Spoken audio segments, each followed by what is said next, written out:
All right, welcome back everyone to the channel. Today we're with my friend David Gonos. Say hello to everyone, David. Hey, how you doing? Nice to see everybody. All right, so if you guys don't already know him, he has his own awesome channel, just his name, David Gonos, and he showcases all types of sports cards. He's got baseball, basketball, football, packs, got modern packs, vintage packs. You do a little bit of everything, don't you? Yeah, it's pretty much, like what I like, the stuff I like. So I'll open that up and it seems to be what a lot of other people like. So that works out good for me. Yeah, I think you do a good mix of kind of having something for everybody. Oh, thanks. Good.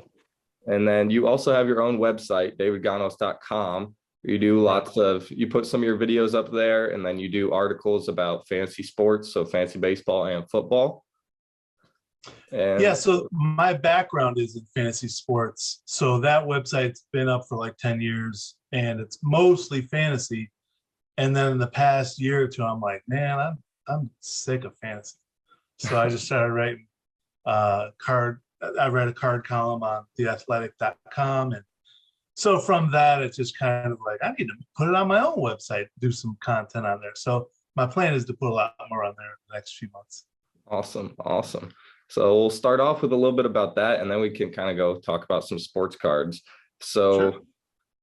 you said you started with fantasy sports. Did you start with baseball or football? And then how did that kind of work before all the internet and apps and everything like that? Oh man, it's a great question. So when I was a young man, when I was about 18 years old, so this is late 80s right now, I got really, so I was collecting. I've been collecting since I was a little kid. My dad, my brothers, and I didn't know of a time when we weren't collecting as a kid. And then my brothers got older and they just gave me all their cards, which worked out good for me. So when I got to about 17 or 18, I was really interested in writing. But when I got about 17 or 18, I started learning about fantasy football. I saw a magazine at a grocery store. And so I never heard of it, never seen anything about it. So I was great. Now I had been doing, Tough Stuff. I don't know if you know that magazine, Tough Stuff. And I'm not familiar with it. No. and there's another old bit, well, Beckett, obviously, but all the old baseball card magazines or sports card magazines I had been reading. Well, next to them was this fantasy football magazine. So I learned about that, and that got me hooked. And basically, really, so from then, for the next 10 years, we had been doing it all. Basically, I'd been doing it by hand. And then online, they started, the internet started making programs for it. And then eventually it was, it's a league service on cbssportsline.com. So we would play online through that. And that leads me to, eventually I built my own website for fantasy football, for fantasy sports, but fantasy football and fantasy baseball. And through that, I made connections with, and I'd gone to school for journalism stuff, but I made connections with guys at Fox Sports and guys at CBSSportsline.com. Like ESPN was barely even paying attention to fantasy at that point. So I really had kind of made connections with other guys and eventually got hired at CBS to write for them. So I wrote for them throughout the 2000s and then bounced around from them, then went to Sports Illustrated for a couple of years, went to a startup. And I've kind of written fantasy everywhere, including The Athletic, which I'm at now. And then once I got to The Athletic, I just kind of, started getting interested more in the collectibles industry. So that's the short, long story of how I got there. Awesome. I love playing fantasy football. I've never played like baseball or anything, but I love fantasy football. I'm sure everyone watching does too. So what's funny is I had come up with an idea. We're talking maybe right around the internet when it first came out, but an idea of classic fantasy sports, like classic fantasy football, let's say. And you would draft, like, say it's all mixed up, the years, say it's Bart Starr, and all of his seasons are mixed up and all of his games are mixed up. So you pick whichever players you want, like you would a regular draft, but then each week a computer would spit out a random game from his career. And then you would get his stats for that game. So I always thought classic fantasy football. I always thought that would be a really cool idea, especially for your crowd and my crowd, like Yeah. vintage sports stuff like that. That'd be really cool. But anyways, I digress. Yeah, so I did actually see in one of your latest videos, you said you got inducted into the Fantasy Sports Writers Association Hall of Fame. So congratulations on that. Well, That's really thanks. cool. Oh, I appreciate that very much. Yeah, that's that award right there. That was pretty awesome. That very unexpected and very humbling. Like to think that they thought that was very awesome. So I appreciate you mentioning it. Thanks. Yeah, that's awesome. It saves me from bringing it up awkwardly, No. So when it comes to collecting, would you say football was like kind of what got you started, or did you just hop right into all three sports? Baseball definitely was when I grew up. Like I was born in '71, so baseball was it. Like it was baseball, everything from the '70s and then the early '80s. Football started to gain traction in the early '80s, late '70s, early '80s, and then basketball in the late '80s and early '90s. But for me as a collector, I was always a baseball card collector. And then in the '80s, I started collecting. So, well, late '70s, I started collecting the other ones. But then to give you an idea how little I cared about football and basketball and hockey, in like 1982, I traded all of my football, basketball, and hockey cards for a friend's Star Wars figures, those little, tiny guys. Yeah. And I was just like, this is the greatest trade I've ever made. Didn't have to give up my baseball cards. Like, it was awesome. Of course, I had, some great cards too that I'd given up at that point, I was just focused on those Star Wars figures, which I then immediately shot with BB guns and ruined. Haven't seen since. So. That's really cool. So one thing I noticed about your channel, watching some of your videos, I think that maybe your fantasy sports writing really helps you out when it comes to kind of giving people advice and guides on how to start stuff. I'm sure you wrote lots of articles, kind of getting people introduced to fantasy sports. And I think you do a good job with that in lots of your videos. One of the main ones would be the Dandy Dozen of all the different players for all the different sports. And I think that's really good at kind of getting people introduced. So kind of how'd you come up with that idea? So, it's funny. It's exactly what you're saying. I have a fantasy background, which means like every day, all the time, I'm ranking things in my head. What's the best place to go for a cheeseburger? What's the best this? What's the best this? So I've always done fantasy rankings since 1989. I've been doing fantasy rankings. And then once I got back into this industry, I thought, there isn't some place that, people coming back into the hobby, or even just like you're a young man, obviously you have a background in cards with your father and all that. So you have a better idea. But a lot of the people that say they're 25 years old, to them, Pete Rose or let's say somebody even like a George Brett might have to them the same weight that a Frank Robinson does. Because to them, like once it's before you're born, you're kind of like they're all mashed together. So at least in my perspective, what I thought. So I thought, what, it'd be cool if we had a rankings of like, here are 12 guys you want to collect. Now, obviously the rookie cards would be awesome, but just getting like, you don't have to have a rookie card of a great older player for it to be valuable and for it to be a really nice piece for your collection. So that's kind of the thinking, but you're absolutely right. It was the fantasy background that really made me want to do the rankings for this. Oh, that's awesome. So are we getting the basketball Dandy Dozen coming soon? Yeah, so I still have to finish up. I called it Millennials. I don't know what to call it, but so you have the vintage back. I have 12 players from the vintage era, 12 players from what I call the modern era, and 12 from the millennials era. And each time, football and basketball, those eras are different. Like vintage baseball, there's actually like a few different versions of vintage. I only do like 1952 to 1972 as the vintage era, because obviously Babe Ruth and Lou Gehrig would be great cards to collect. Ty Cobb, that's obvious. So who from 52 on are great cards, or 52 to 72 who are the 12 best guys to collect from there. So in basketball, though, there's only one set in 1957, and then one set in 1961. And then it took all the way to 1969 before sets started to become regular again. So vintage for basketball is really like the 70s. That's strange to say.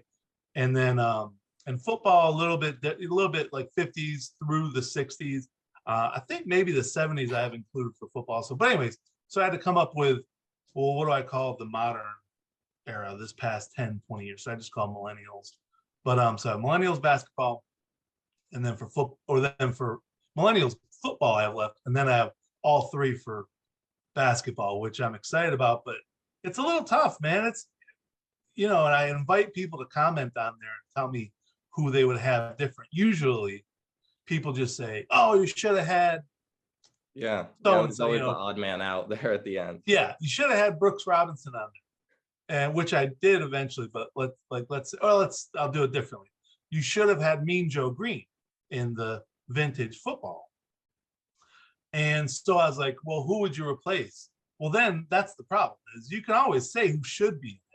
But now you got to kick somebody out. But in that case, Fred Biletnikoff was the guy that got cut. And I ended up kind of agreeing that Mean Joe Green should have been in there. So that was on me. So when it comes to collecting, like I said, you kind of dabble in all three of the main sports. You got basketball, football, baseball. How do you kind of juggle all three of those? I think you have a pretty good system. You can see a little bit behind you there. Maybe talk a little bit about your displays and how you kind of juggle all three main sports. Sure. So that's a great question. And one of the problems I had coming back into the hobby is I'm married and I have a family and a life and money situations and stuff. So when you come back into collecting, I'm sure most of your viewers agree, like, you want to collect everything. You just want, like, I want some of those, I want some of these, I want two of those. And I quickly realized, like, I can't have everything. And not just that I can't have everything, but I can't have everything right now. Like, when you're a collector, it's not like there's a finish line. You're always going to be adding to your collection. Or in some cases, you're going to be replacing parts in your collection. So for me, what I do is I have three of these 36 card displays that you can get on Amazon, I think for like $75. And this was an agreement I made with my wife. Like, I'll get three of these displays, one for each sport, one for each of those main sports. And I will have 36 cards that I keep in those. And those are basically kind of the dandy dozen of each sport. But I'm still kind of upgrading. Like, in other words, my best Pete Rose is a 1970 Pete Rose, which is not very good at all. And it's like a 1, I think. And then I replaced that. I have a 1968 coming back from SGC that I think is going to be like a 4. So now that one replaces the Pete Rose other one. So I kind of have like one card from one player that I want to collect. And then as my collecting career continues, I'll upgrade either the year and get a different card in a earlier year, or I'll upgrade that card. Say it's his rookie card and I have it in a 3. So maybe I upgrade it, go from a 3 to a 5, and now I've upgraded it. So that's a way for you to not get, so the great part of doing it that way is now you take that 3 and you sell it, and that goes into the cost for that 5. So now, say you bought that 3 2 years ago. Well, hopefully you bought it earlier, before it was at its peak. And you say it was for $100, whatever it is. Say it was $100, and then a 5 though costs $200 right now. Well, now you sell that 3, say it's worth $125 now, and now you can get a 5, and it's only going to cost you out of pocket $75 as a difference. And you talked about, in your videos, which I love, and you do an awesome job. And like I said, I don't know how old you are. You seem like you look very young, but you seem very mature in your speaking of not just the hobby, but your business sense. And you talked about opportunity costs. So that's, those cards up there are, I guess, that works for opportunity cost for future upgrades for those cards or players. Yeah, I think it's a really good way because one of the main things that people kind of say is it's hard to stay focused. And I Very think hard to it's stay a really good way to help you stay focused, especially when you're doing all three sports, because I can't even stay focused in just baseball. So, I mean, when you're doing all three, that's got to be a little crazy. So I'll give you a look into what I do. I love spreadsheets. Like I talked about rankings before. So I've gone through the rankings of in each sport, like the top 100 players in each sport. And you can find different lists on different websites. And I make a spreadsheet and then I average all those lists out. Um, this book right here for basketball collectors, the book of basketball from Bill Simmons, for basketball card collectors, that's a great book. He wrote it in like 2009, 2010, so it doesn't have a lot of the modern stuff, but he ranks every player. Well, he ranks all the best players and gives them kind of an essay about each one. Bill Simmons is crazy, yeah, he's nuts, but it's a great way. So then you have his rankings, ESPN's top 100 ever. The Athletic has a top 100 ever. So then I average those out, and then I say, all right, these are the cards I can get. Babe Ruth's in there. I'm not going to, maybe someday, but I'm not going to, he's not going to be in my 36 for a while, right? Yeah. So he's ranked up there, but I can't get him. So then you just go through which ones you can get. And that, like you said, it kind of helps you stay focused. And then you do it for basketball or football or whatever. And same thing, it'll hone you in. And then when you go to a card show, okay, I need to get a early Reggie Jackson. I need to get an early Nolan Ryan. I need an early Pete Rose. And now you're focused. Now that's what you're looking for. Instead of just walking up. I don't know how you do it, man. Like I imagine you're walking up and you're like a kid in the candy store with all you got pre-war stuff. That's crazy.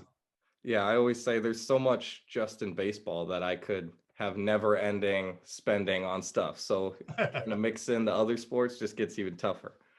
So one of my goals in collecting is from this perspective is I'd like to get one Gaudy, a decent Gaudy card, a decent old Judge card, and then a decent T206, like slabs, like graded, get them eventually graded if they're not already. But I buy those graded because I'm not someone with an eye to tell if something's authentic or not. So I'll buy those graded. But one of each of those three sets, and that'll set me for my pre-war stuff. I'll be good. Yeah, those are tough, especially those old Judge. Those ones. Yeah, the old Judge. Yeah. Oh, so that's another thing. So if your readers, I'm a big book guy. I love reading. I love books. If have you ever seen this book? I haven't, no. Man, you've got to read it. You got to check it out. Dave Jameson, he's on Twitter too. You can follow. Again, he wrote this in about 2010. Mint condition, how baseball card became an American obsession. And he goes through the history of baseball cards. Now, the first two chapters are all about tobacco cards and like Civil War and all that stuff. Get through those first few chapters, and then it gets really interesting. And dude, it's very like just thinking of the history of this hobby is something. And then you read something like that, and then your head kind of like, okay, this is a thing. This isn't just a kid's thing. This is a thing, and I love it. So now how can I focus and how can I make it better? One thing that I noticed is baseball seems to be basically king. So like you said, some of the baseball prices can be really expensive for some of your favorite players. So I think if you're kind of just getting started with collecting and you do like all the sports, I think basketball and football could be a good place to start, just because you can get some of the biggest names for a fraction of what their equivalent in baseball would be. Just maybe fire off a couple quick ones of guys you'd recommend. Yeah, so without a doubt. So it's interesting. You say baseball is king, and I agree 1,000%, especially in the collecting world. And then we look at the rest of the sports world, and it seems like baseball's starting to trail the other two sports a little bit, starting to. So you wonder what the future of that is, and I don't know, honestly. I am very much interested in old cards of all three sports. new collectors, I don't know how much, maybe you know how much they're collector, how much they're interested in older sports, but like this generation with social media and TikTok and all that stuff, a lot of people are very they and when I was growing up, it was all about you had time to learn about the past, whether it's pop culture because you're watching old reruns of stuff, or it was music and you're listening to your brother's albums, that are 10 years old. So you had time to do that. Well, now so much content is coming to you every second. You don't have time to do that now. So everyone's either learning what's happening right now or they want to know about the future. So I wonder what that's going to do. That's a question I have for you as a baseball card collector, especially a vintage baseball card collector.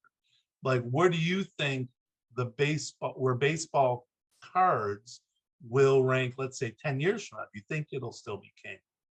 If I had to say, I would say baseball probably still will be king. I just think it has the most kind of dedicated collectors and stuff like that. Very true. One thing I have noticed is I think basketball more so than football. I think people that collect basketball kind of appreciate the vintage a little bit more than football does. Oh, cool. That's interesting. Yeah, that's a good point. Yeah, so, I don't see too many like Unitas and stuff like that. I see more like Dr. J rookies, Jordan rookies, that type of stuff. Yeah, that's an interesting point. I hadn't thought about that. So your question was, so how would someone kind of jump into the phrase? So like we said earlier, vintage is different in basketball and football than it is for baseball. So that's good in that you only have to go back so many years. But for instance, but things, kind of like how baseball pitchers and catchers aren't as collectible. Like Yogi Berra is a pretty cheap card for the amazing player that he was. Like you can get Yogi Berra cards. It's mind blowing. It really doesn't make sense. Similar to that in basketball, big men are similar. Like centers, for whatever reason, just aren't as collectible. Now there are superstar centers, like you got Shaq and you got Kareem Abdul-Jabbar, but like let's say, all right, let me look here. Let's say the Joker, Nikola Jokic, the guy from 2014 was his rookie year. So he is far less collectible than someone from that same era. Well, Anthony Davis is kind of a big man also, but same thing, you can get his cards cheap. So similar to baseball with catchers, basketball big men aren't as collectible. So Hakeem, but there's certain big men that have the big names, like Olajuwon, he's very collectible. Patrick Ewing, not as much. If he wasn't a New York Knick, his prices would be dampened a little bit. But like David Robinson, he's not really collectible hardly at all. I mean, not say at all, but he was a dream teamer. So that's something that your viewers might want to get into, and that's something I started focusing on, was getting a rookie card of all the dream teamers. So outside of the Jordan, it's pretty attainable. The Jordan, I used to have a rookie Jordan and sold it right when the pandemic was rolling good, and I do plan on getting one again. It hurts my heart a little bit missing it, but so getting older dream teamers, that's good. So for basketball, like obvious. So one of the things that's interesting, like I mentioned, there's two sets: 1961 Fleer or 1957 Topps and 1961 Fleer. Those are the only two sets that have Bill Russell. So it's pretty tough to get a Bill Russell card. Yeah. Wilt Chamberlain rolls into Topps once Topps starts going again in 69. Like you can get old Wilt Chamberlain cards, but the problem is, and so this is an Elgin Baylor. It's not his rookie. It's an Elgin Baylor card, and it's an awesome card. It's beautiful. This is 1969, but they call these the tall boys, right? So they're literally like just at the. So I'm probably never going to get this graded because I'm not going to fit it in my stupid display. Yeah. So so if you're going to get this, go back to 69, expect to get the tall one. So I personally, I get into like liking the sets themselves and the color and the design. So like I love the 72 NBA set. So I try to focus on a lot of those guys. And that happens to be the set Dr. J's rookie card is in, which of course I don't have. I do have his rookie all-star card, um, which is a nice thing to get. Like you don't if you can't get the rookie card, or even if you can't get, like I'm sure you've kind of come across that, like all-star cards just aren't as desirable as their regular base issue cards, right? So if you're going back and looking for a player and looking to get in cheaper, then get their all-star card. It's still that year of whatever you're seeking. Like you can still get a Jordan sticker for less than $1,000. Well, 86, I'm not sure, but like like I have an 88 Fleer sticker of Jordan, and this is like, I think this is like less than $400 right now. So you can get the all-star stuff and really build your collection that way, like start upgrading from that perspective. Yeah, I think those were all some good picks. One guy in football, something that I noticed, Jerry Rice. Jerry Rice, like you can't get anyone in any other sport that would be like his equivalent for even near the price you can get a Jerry Rice rookie.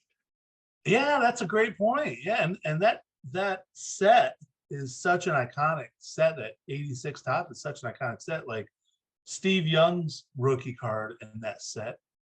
So in football, it's quarterbacks pretty much only. Like it's a quarterback, especially right now. Like I wouldn't touch buying, young running back rookie cards. Yeah. Even if they have like a autograph, all that stuff. Like, man, it's a 3 or 4 year career, and then, or at least a 3 or 4 year good career. But quarterbacks, it's different. And then in quarterbacks, you have the initial surge, like in the 2021 draft with those 5 guys, Justin Fields and Trey Lance and Mac Jones. They have that big surge of, man, 5 quarterbacks in the first round. And then immediately they all start struggling. So now all those guys are just buy older cards. Just worry about the older cards. Every now and then maybe pick up somebody that, like for instance, Trevor Lawrence. He started shining in his second year. He's going to be going into so now I got one of his cards. But don't waste your time on trying to get all those young rookies. But yeah, quarterback or bust in football. Now, if you get back, so that's another thing about getting great value is you can get an Earl Campbell or a Tony Dorsett or Franco Harris in the 70s. Like those are pretty cheap cards that you can get. I say cheap comparatively to other sports. Yeah. But those are you can get really good players. And for me, it's all about like nostalgia. Like I remember watching those guys. So for me to have an Earl Campbell or Barry Sanders cards up there, those are, again, well, Barry Sanders is junk racks time, but those are huge players in the NFL that aren't necessarily huge in the collecting sense. So you can take advantage of that. Yeah. So for your collection, I'm not sure where you kind of live, but do you go to like card shows? Do you mostly stick to like, eBay, Facebook, and then kind of open in some packs when you get the chance to? Yeah, so mostly it's eBay, Facebook, Twitter, Facebook groups, and for card collectors, I don't know if you're familiar, but like Facebook groups is a great way to get trades. Like other stuff, you're always going to be like, you're buying and then you have to sell to backfill and all that stuff. But with Facebook groups, you can find some vintage card comment. Like if you're wanting to fill out sets, like Facebook groups is the way to go for that stuff. And I'll go to card shops every now and then and just get a single or something like that. But I buy packs also in boxes. It's tough you have to scratch that itch for open packs. Yeah, there's nothing like it. So have you ever been to like a card show national, or used to go to card shows, stuff like that? I used to go to card show. We're talking 30 years ago. I used to go to card shows, but I haven't gone to the national. I would love to go. I feel like I don't have enough money to enjoy the national. Like I feel like I would go, and after 3 tables, I'll be like, "Well, Oh yeah, you ready to go there's so back to the much there. hotel?" So You much what? there. Like you Yeah, go, you're looking for a Terry Bradshaw rookie or just something, and there's nines and tens. And you're like, well, that's not quite what I was looking for. yeah, yeah. That'd be tough. That'd be tough. Other than that, I just kind of bought a few of my first football cards this past weekend, actually. So I'll just kind of show Oh, those cool. off, and then we can wrap it up. Some of the big names, I think all these were in your dandy dozen for football. We got Nice. there's a Jim Oh Brown man, that's 60, sweet. and there's a Unitas to go with it, Giant. Very and nice. there's a Piccolo rookie. So Oh, cool. That's yeah, a good one. You should do a story about Brian Piccolo in that movie and go through all that. That's awesome. yeah. So I'll have to start talking a little bit more about football and stuff like that on my channel. Yeah, that's very cool. There's a good King of Queens episode that was based around that Brian Piccolo in the movie. All right, so I love that Jim Brown one though. I have a 62 Jim Brown. I left it up there, but it's like the 2 panels, it's like sideways. yeah. And but yeah, man, anytime you get a Jim Brown, now there's a case where certain guys they're better than the quarterbacks only thing. There's certain players that are definitely over that. Jim Brown, Jerry Rice, definitely.